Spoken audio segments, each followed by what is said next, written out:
वचन वचन है जो हम दो प्रकार के बोलते हैं। एक मीठे वचन होते हैं, एक कटु वचन होते हैं। कटु वचन से हमारा क्या हो जाता है, घर खाली होता है। कटु वचन बोलने से क्या होगा, जैसे हम कटु वचन बोलेंगे तो क्या होगा, उसको किसी को भी प्रिय नहीं लगेगी, ना व्यक्ति दूसरा सामने वाला व्यक्ति की कोई कटु वचन सुनना चाहता है। अगर मीठे वचन अगर आप बोलेंगे तो सभी आपके पास बैठना चाहिए।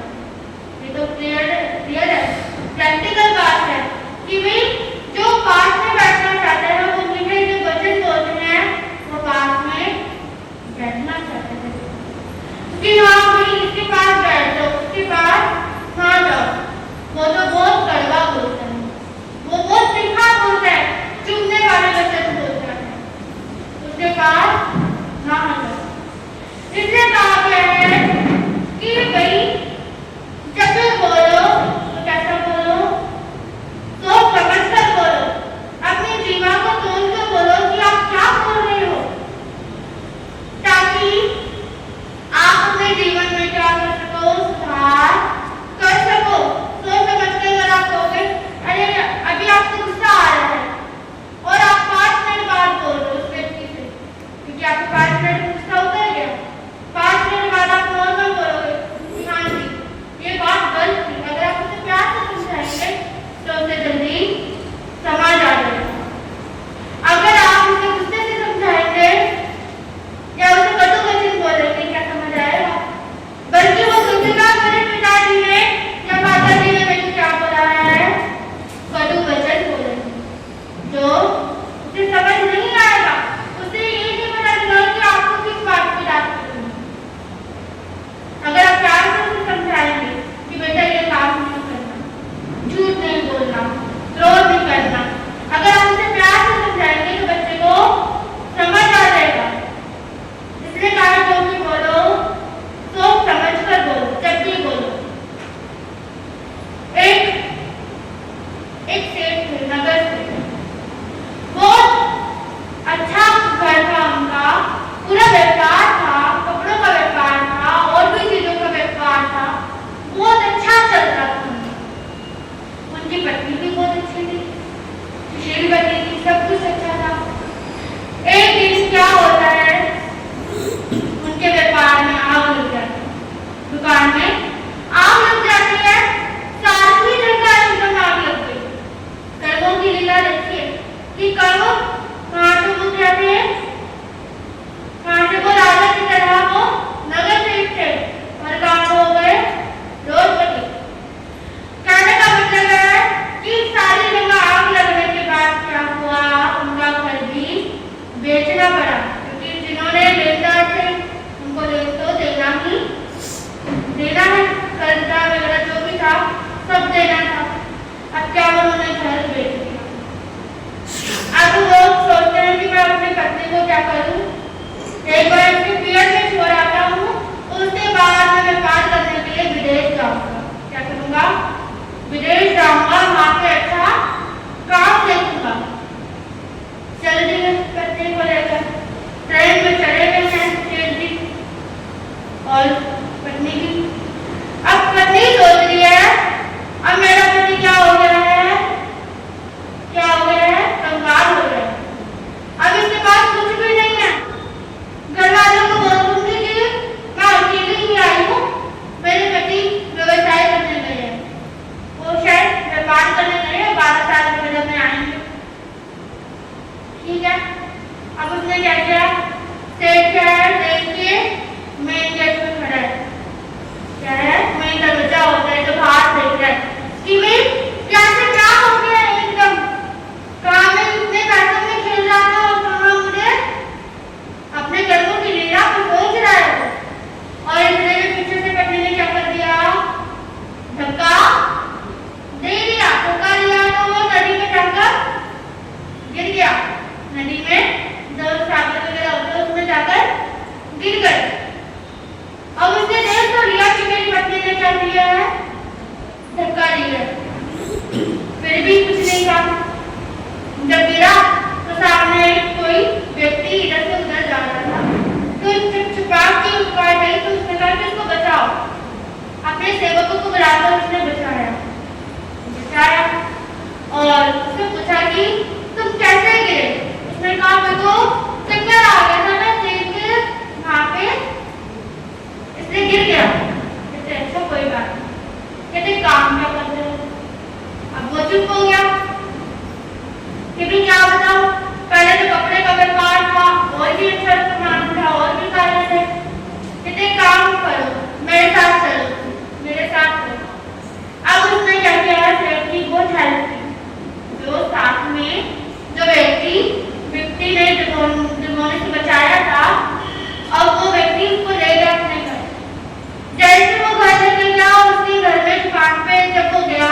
ये भी टूटने लगेगी।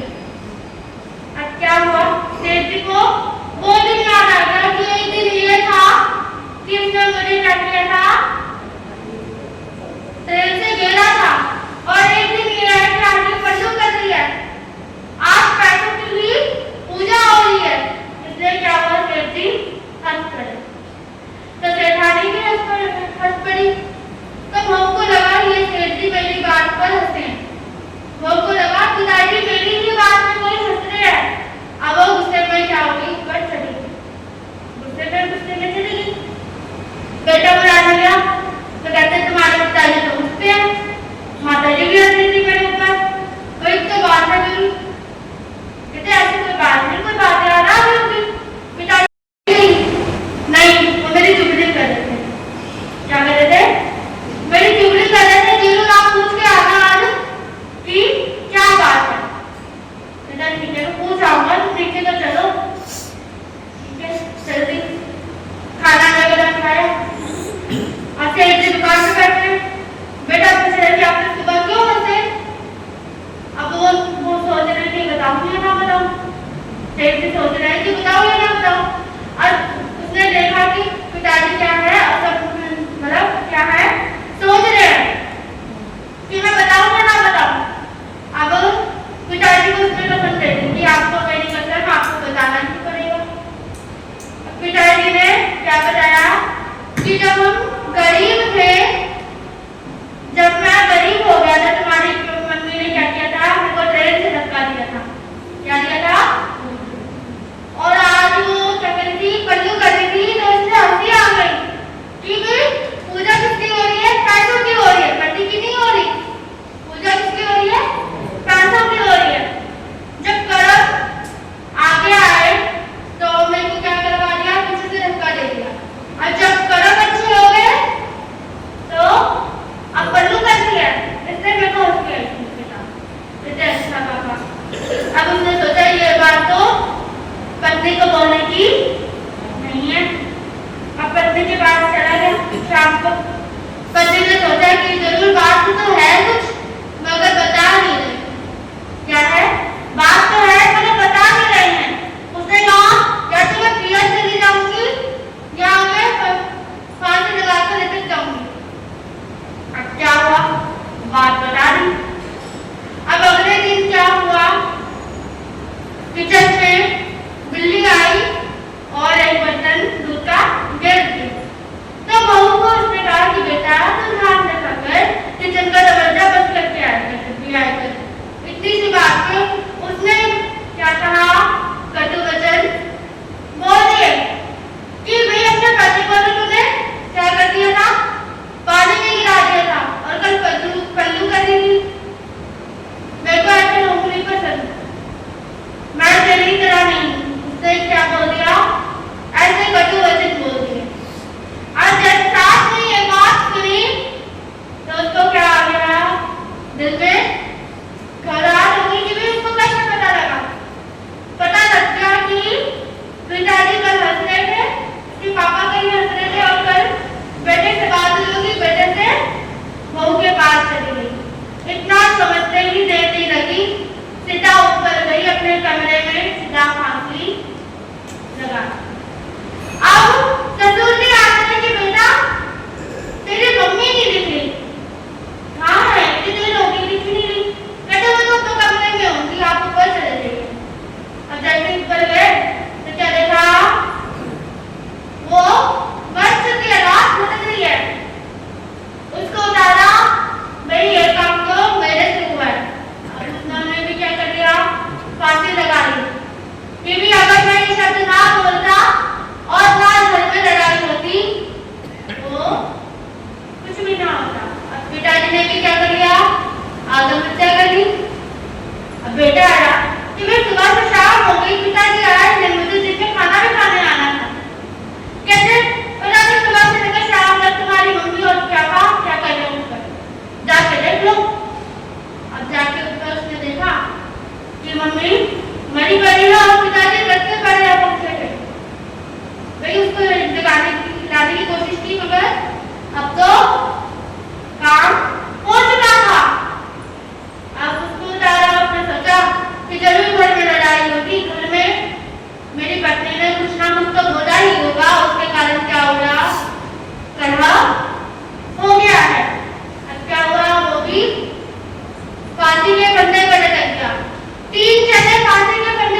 जाएगा।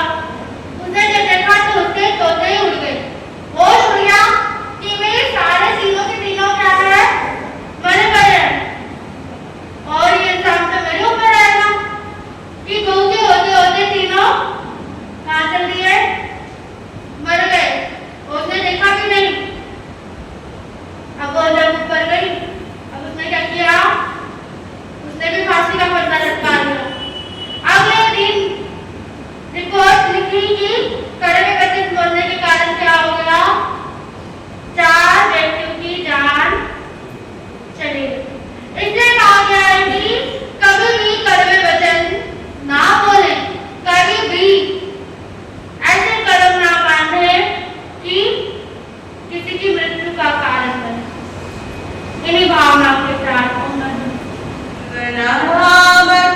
सुख कर आणों में है महान छिपा, हमें संदेश दिया सुंदर।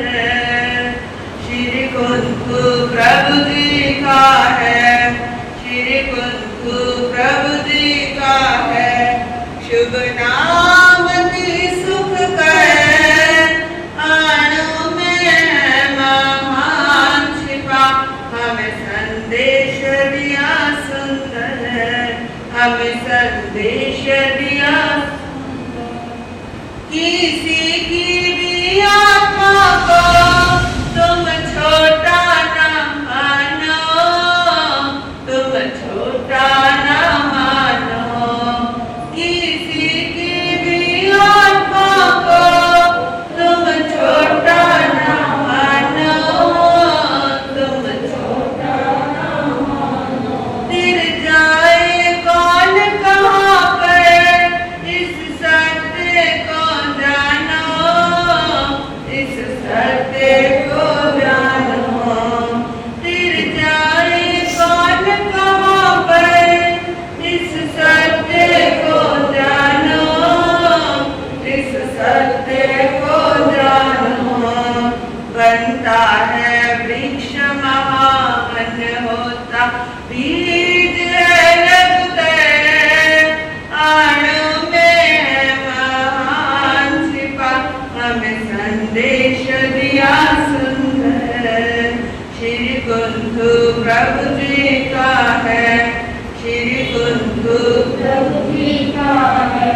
शुभ नाम सुख कर आणों में है महान छिपा, संदेश दिया सुंदर। जब आत्मा जाग गई, फिर है छोटा कौन बड़ा, फिर है छोटा कौन बड़ा। जब आत्मा जाग गई, फिर है छोटा कौन बड़ा, फिर है छोटा कौन बड़ा। वो सिरता लेके बिल्कुल आकर नजदीक खड़ा, नजदीक खड़ा। वो सिरता लेके बिल्कुल आकर नजदीक खड़ा, नजदीक खड़ा। कितने लघु जीवों ने है, कितने लघु जीवों ने है, तेरा सागर दुस्तर आणों में है महान छिपा, हमें संदेश दिया सुंदर। श्री कुंतु प्रभु जी का है, श्री कुंतु प्रभु जी का है। शुभ नाम सुख कर आणों में है महान छिपा, हमें संदेश दिया सुंदर। संसार की अवधि को मैं संक्षिप्त करता हूँ, संक्षिप्त करता हूँ। संसार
घर अपने काब, मेरे घर अपने काब, तुम एक दो अंतर, आनु में महान छिपा, हमें संदेश दिया सुंदर।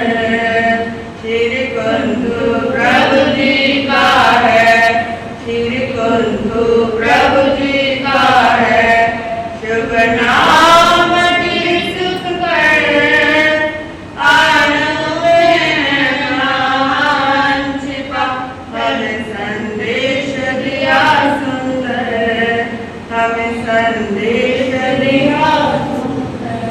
मिल जाए मुझसे दिवस इस आशा के तले, इस आशा के तले, मिल जाए मुझसे दिवस इस आशा के तले, इस आशा के तले, जिसमें वो प्रकाश भरा, वो एक छोटा दीप जले, वो एक छोटा दीप जले, जिसमें वो प्रकाश भरा, वो एक छोटा दीप जले, वो एक छोटा दीप जले। दिख जाए जिसमें राह और, दिख जाए जिसमें राह और, हमें संदेश दिया सुंदर। बोलिए 17वें तीर्थंकर श्री कुंथुनाथ भगवान सर्वेश गणेशो प्रमोदं, क्लिष्टेषु जीवेषु कृपापरतं, माध्यस्थभावं विपरीतवृत्तौ, सदा ममार्थं विदधातु देव। देवादिदेव शास्त्रीश महाप्रभु को भाववत नमन। परम श्रद्धेय परम उपकारी आत्मज्ञानी सद्गुरुदेव पूज्य शिवाचार्य भगवान, परम श्रद्धेय परम उपकारी पूज्य गुरुदेव श्री जी एवं पूज्य गुरुनी श्री जी के चरणों में भाव बंदन नमन स्वीकार। आप सभी भव्य आत्माओं की भव्यता को मेरा प्रणाम स्वीकार। गुरु कृपा से जो कुछ भी सीख पा रही हूं, उसे कुछ देर आपके समक्ष रखने का प्रयास। धर्म प्रेमी बंधुओं, माताओं एवं श्रद्धाश्री, आप सभी का मेरे हृदय के आंगन में हार्दिक स्वागत, हार्दिक अभिनंदन। चर्चा चल रही है हमारे संस्कार। आकार और संस्कार बड़े सुंदर शब्द हैं। आकार, वस्त्रों को भी आकार दिया जाता है, जेवर को आकार दिया जाता है, शरीर को आकार दिया जाता है, जीवन को आकार दिया जाता है। आत्मा अशुभ नहीं है, आत्मा का स्वरूप शुद्ध स्वरूप है। कर्मों की वजह से अशुभ पुद्गल हमारे साथ कर्मों के चिपके हुए हैं। अब आत्मा का स्वभाव बनता है, आत्मा की प्रकृति बनती है कि जब जन्म मिला है, जब ये जीवन मिला है, दुर्लभतम मनुष्यतम भाव मिला है तो हम राक्षस बनकर क्यों जिए? तो आत्मा की प्रकृति है, आत्मा का अपना नियम है कि मैं अशुभ से शुभ की ओर जाऊं और शुभ से मैं शुद्ध स्वरूप हो जाऊं।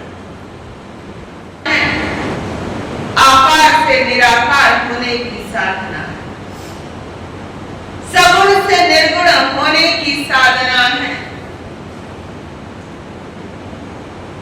मूर्ति पूजक परंपराओं में आकार की साधना है। आकार की साधना करते करते भी ख्याल रहे कि निराकार होना है। स्थानकवादी परंपरा में द्रव्य पूजा का महत्व नहीं है, भाव पूजा का महत्व है। संत और ग्रंथ इसे ही आकार माना है, इसे ही मोक्ष मार्ग के लिए एक सहारा माना है, आलंबन है। संत जब नगर में आते हैं तो जीवन में वसंत आता है, ये बात स्वाभाविक है। संत के आने से पहले पतझड़ सा जीवन होता है। जैसे पेड़ है, उसके पत्ते पतझड़ के समय सारे पत्ते झड़ जाते हैं, लेकिन जब संत आते हैं तो वो पतझड़ भी वसंत हो जाता है। ये सारी साधना अशुभ से शुद्ध स्वरूप तक पहुंचने की है। आकार से निराकार होने की साधना है, सगुण से निर्गुण होने की साधना है। आप सब संग में रहते हो, आप सबको प्रवचन की प्रेरणा देते हैं, लेकिन भाव यही रहता है कि संग में रहकर भी निसंग रहना है। अकेले में रहकर भी उत्सव जैसा आनंद होना चाहिए, भीड़ में रहकर भी उत्सव जैसा आनंद होना चाहिए।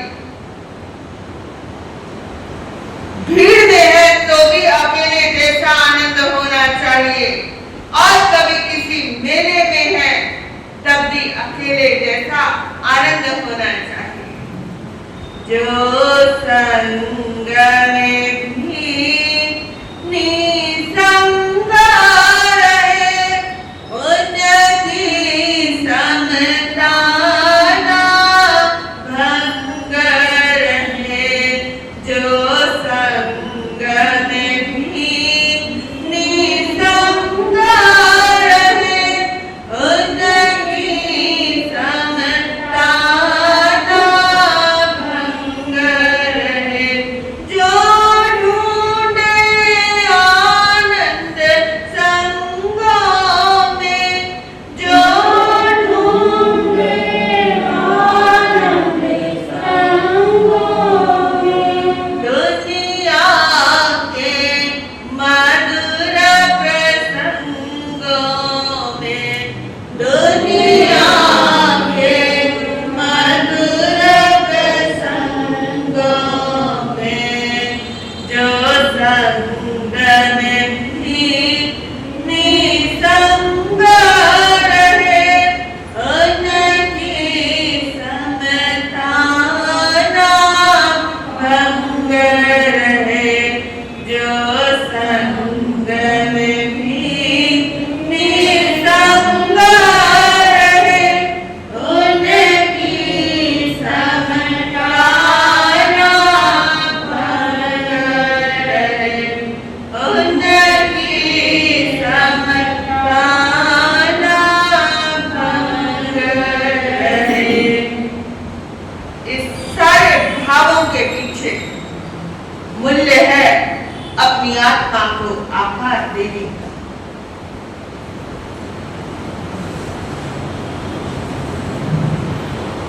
अपने बच्चे को कार दे पाओ या ना दे पाओ, अपने बच्चों को बचपन में आकार दे, इसमें कार दे पाओ या ना दे पाओ, अपने बच्चों को संस्कार देना, अपने बच्चों के खून को भी पॉजिटिव बना पाओ या ना बना पाना, लेकिन अपने बच्चों के भावों को भी पॉजिटिव बनाने की प्रेरणा देना। ऐसे ही एक पिता थे गुजरात के, किसी महाराज के पास उनका जाना। आपको बताऊंगी, आप अपने बच्चों को संस्कार दो तो ऐसे संस्कार। उस पिता ने अपने बच्चे को कभी बचपन के अंदर किसी प्रकार की छोटी बड़ी कोई गाड़ी नहीं दिलाई, किसी भी प्रकार की कोई बंदूक इत्यादि की कोई गेम नहीं दिलाई, किसी भी प्रकार की कोई वीडियो गेम इत्यादि ना दिलाई। बस उसे संतों के यहाँ जाने का बस क्रेज पैदा कर दिया। व्यक्ति बहुत अच्छा था, व्यक्ति का बेटा और भी बहुत अच्छा था। माँ बाप एक कदम तो बच्चे 100 कदम, चाहे वो अच्छे काम में हो या वो बुरे काम में हो। अब बच्चे ने क्या किया? बच्चा किसी महाराज के गया, महाराज ने कहा कि बेटा रात्रि भोजन का त्याग कीजिए। एक छोटा सा बच्चा, 5 वर्ष का बच्चा, उसे गुरु महाराज ने रात्रि भोजन यानी चौविहार का त्याग करा दिया। 4 महीने जब तक हम आपकी नगरी में हैं, आप 4 महीने का त्याग कर। उस बच्चे ने त्याग कर दिया।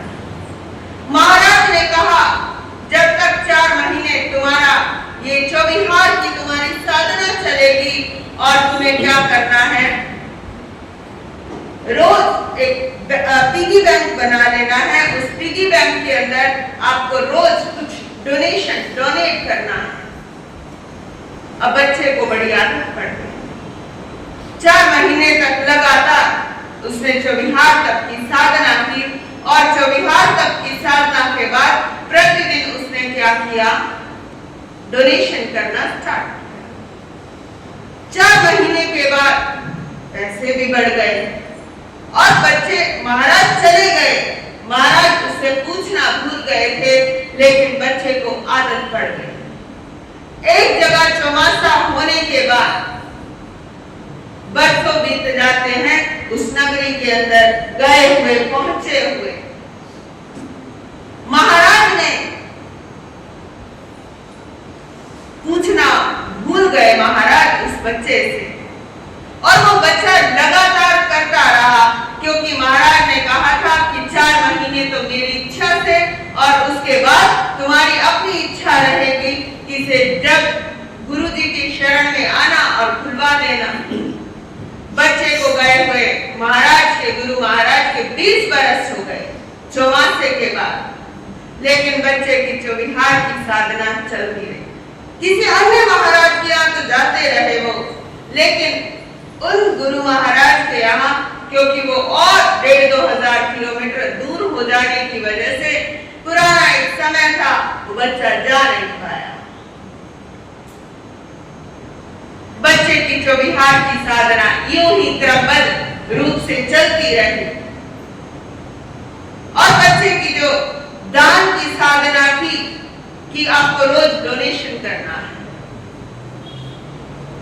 वो बच्चा लगातार करता रहा, उसका भंडार भरता रहा। अब गुरु महाराज के पास 20 बरस के बाद गया। गुरु महाराज को वो बच्चा स्मृति में था। जो लोग आहार में, विहार में, प्रेरणा में, गोचरी में संतों के साथ रहते हैं, संतों को भी अक्सर उनके नाम अवश्य ही याद रहते हैं। या कोई अधिक त्याग करे, तप करे, छोटी आयु के अंदर कोई बोलने में वाक्पटु अधिक हो, कुशल हो, किसी प्रकार की कविता इत्यादि बच्चे बोलते हैं, भजन इत्यादि बोलते हैं, तो सहज स्वभाव से समृद्धि में आता है।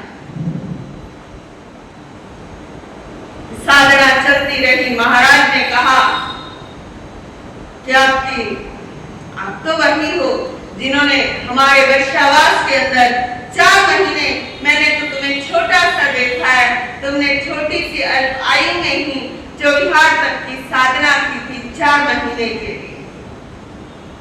बच्चा बड़ा खुश हुआ कि महाराज को मेरा नाम स्मृति में है, और भी खुश हुआ कि महाराज को इतना ख्याल पर है कि इस बच्चे ने क्या किया है, चौविहार तक की साधना की थी मेरे वर्षावास में। उस बच्चे ने जब कहा कि गुरु महाराज आपकी कृपा से मेरी वो दान की साधना भी अखंड चल रही है और मेरी चौविहार की साधना भी अखंड चल रही है। एक 20-21 साल के युवा से जब पूछा गुरु महाराज ने कि महाराज, गुरुजी मेरी आत्मा को बल मिलता, जैसे प्यासे को जल मिलता है, गुरुजी जैसे प्यासे को जल मिलता, करो दर्शन तो फल मिलता है, करो दर्शन तो फल मिलता है, मेरी आत्मा को बल मिलता है, गुरुजी मेरी आत्मा को बल मिलता, गुरुजी जैसे प्यासे को जल मिलता है, गुरुजी जैसे प्यासे को जल मिलता है। गुरु महाराज ने कहा, तब तुम्हारा अखंड रूप से चल रहा है चौविहार का तप, क्योंकि जैन परंपरा में चौविहार को भी तप की श्रृंखला में ही माना है। तुम्हारी डोनेशन की साधना भी बहुत सुंदर चल रही है। अब गुरु महाराज ने कहा, तुम्हारे पिगी बैंक के अंदर इतना सारा धन इकट्ठा हो गया है, तुम इस धन का क्या करोगे? वो बच्चा कह भी सकता था कि मैं बड़ी गाड़ी ले लूंगा, क्योंकि व्यक्ति का मन पलट दे देरी नहीं लगती है। लेकिन आप ताजुब मानोगे, उस बच्चे ने कहा, गुरु महाराज मेरी इच्छा है कि मैं आपकी प्रेरणा से, मैंने इतने 20 वर्ष तक लगातार ये साधना की है, मेरी इच्छा है कि मैं 11 जैन स्थानक का निर्माण करूं। कितनी बड़ी बात है। माता पिता उस बच्चे को कहां पर लेके आते थे? स्थानक के अंदर लेकर आते। यही बात एक छोटी सी बच्ची यहां भी आती है। वंदना करने के बाद उसका पूरा का पूरा ख्याल दान पात्र की ओर होता है। लता जी की बेटी कलिका छोटी सी है, संस्कार इतने जबरदस्त हैं कि बस मम्मी मुझे दान पात्र के अंदर, ये आपको स्वयं के अंदर भी होने चाहिए। इस संग्रिया के अंदर आए हुए इतने दिन हो गए, मैंने केवल उस बच्ची को डालते हुए देखा है। एक एक ईंट से एक एक भवन का निर्माण हो सकता है। आपके एक एक कण से आपकी साधना का विकास हो सकता है, आपके जीवन का विकास हो सकता है। ये उस छोटी सी बच्चे के जीवन के विकास की कहानी बन सकती है। एक माता पिता थे, उनको हर बार गुरु महाराज साधु संत बोलते थे कि अपने बच्चों को स्थानक के अंदर लेकर। महाराज टाइम ही नहीं मिलता, महाराज टाइम ही नहीं मिलता। बच्चे स्कूल से आते हैं, उन्हें ट्यूशन जाना होता है, ट्यूशन के बाद उनकी स्केट्स क्लास होती है, स्केट्स क्लास के बाद उनकी डांस क्लास होती है। इसी तरीके से उनके पास so many excuses थे, बहुत सारे बहाने थे। महाराज जी जब घर में जाते प्रेरणा देने के लिए, प्रवचन इत्यादि के संबंध में या धार्मिक बाल संस्कार शिविर इत्यादि के संबंध में गुरु महाराज जब प्रेरणा देने के लिए जाते थे, तो बच्चे इधर उधर छुप जाते थे कि महाराज किसी ना किसी प्रकार का हमें नियम इत्यादि ना दिला दें। महाराज किसी ना किसी प्रकार का हमें नियम इत्यादि से बांध डाले अपने साथ। अरे संत अपने आप से बांधता नहीं। पूज्य आचार्य सम्राट पूज्य श्री आत्माराम जी महाराज ने 32 आगमों पर बड़ा काम किया। उन्होंने एक टीका लिखते हुए कहा कि इससे नियमों से, प्रत्याख्यानों से जीवन के अंदर आत्मा का विकास होता है। व्यक्ति को लगता है हम बन गए हैं। आपका घर हो, घर के चारों ओर बाउंड्री ना हो तो घर कैसा लगेगा? अच्छा लगेगा? नहीं अच्छा लगेगा। स्कूल हो, स्कूल के चारों ओर बाउंड्री ना हो, कैसा लगेगा? एक क्लास हो, क्लास के चारों ओर बाउंड्री ना हो, कैसा लगेगा? अभी इस चातुर्मास प्रवेश से पूर्व एक स्थान पर हमारा रुकना हुआ था। मेन गेट पर रुकना हुआ था, सत्ताखेड़ा, जहां तक मेरा ख्याल है। डबवाली से आते हुए संग्रिया के बीच में जो था, बड़ा मेन रोड थी, घर था, लेकिन घर के चारों ओर बाउंड्री नहीं थी। लोकेशन बड़ी अच्छी थी, लेकिन बाउंड्री ना होने से क्या है, व्यक्ति क्या फील करता है? इनसिक्योर फील करता है। वहां सिक्योरिटी नहीं महसूस हो रही थी, इनसिक्योरिटी महसूस हो रही थी। अब यदि जीवन के अंदर नियम ना हो तो आपके लाइफ की बाउंड्री वॉल बन नहीं पाती। लाइफ के अंदर बाउंड्री वॉल इंपॉर्टेंट है। विदाउट बाउंड्री वॉल घर का नुकसान हो सकता है। विदाउट बाउंड्री वॉल चोर आ सकते हैं। तो छोटे छोटे नियमों से हमारे जीवन के अंदर शक्ति का विकास होता है और जीवन का निर्माण होता है, हमारा कैरेक्टर बिल्ड होता है। लाइफ में छोटी छोटी बातों को ही इम्प्लीमेंट करने से। गुरु महाराज जाते उन घरों के अंदर कि भाई अपने बच्चों को भेजो। बच्चे कहाँ हैं? बच्चे इधर उधर छिपे बैठे हैं, लेकिन पेरेंट्स के पास भी क्या एक्सक्यूजेस थे कि महाराज वो कहाँ गए हैं? ट्यूशन पढ़ने गए हैं। माता पिता भी बहानेबाज, बच्चे भी बहानेबाज, आने वाली पीढ़ी भी बहानेबाज। अधार्मिकता पे अधार्मिकता और अधार्मिकता पे फिर अधार्मिकता जहां पर होती है, वहां धर्म का विकास नहीं हो पाता है और वहां आत्मा की शक्ति का भी विकास नहीं हो पाता है।